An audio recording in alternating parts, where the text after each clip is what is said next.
మహేష్ బాబు ప్రస్తుతం మురుగదాస్తో చేస్తున్న సినిమాని కంప్లీట్ చేసే పనిలో ఉన్నాడు.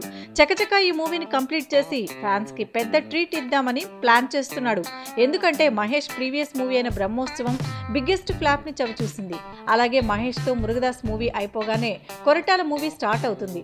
ఆ తర్వాత వంశీ పైడిపల్లితో మూవీ ఉంటుంది అని అంటున్నారు అంతా. కానీ వంశీతో మూవీ ఉంటుంది అనేది మహేష్ కేవలం తన అవసరానికే వాడుకుంటున్నాడట. అసలు జరిగింది ఏంటంటే బ్రహ్మోత్సవం సినిమాకి పీవీపీ ప్రొడ్యూసర్ గా వ్యవహరించగా ఆ సినిమా మహేష్ కెరీర్ లో అతిపెద్ద డిజాస్టర్ గా నిలిచిన సంగతి అందరికీ తెలిసిందే. అయితే ఆ సినిమాకు వచ్చిన నష్టాల్ని పూడ్చాలని బయ్యర్లు మహేష్ మీద అలాగే నిర్మాత పీవీపీ మీద ఒత్తిడి తెచ్చారు.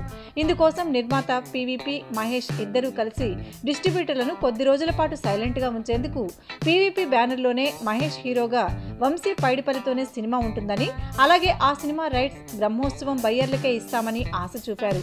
ఇక అఫిషియల్ గా కూడా మూవీ అనౌన్స్ చేయడంతో బయ్యర్లు కూడా సైలెంట్ అయ్యారు. కానీ ఇప్పుడు ఆ మూవీకి సంబంధించిన ఏ ఒక్క విషయం కూడా ఇంకా బయటకు రాలేదు. అసలు ఇంకా స్క్రిప్ట్ వర్క్ అయినా స్టార్ట్ చేశారా లేదా అనే సందేహంలో బయ్యర్స్ ఉన్నారు. మొత్తానికి బయ్యర్స్ నుంచి తప్పించుకోవడానికి మహేష్ ఇంకా పీవీపీ వంశీ పైడిపల్లిని వాడుకుంటున్నారు అని అంటున్నారు కొంతమంది.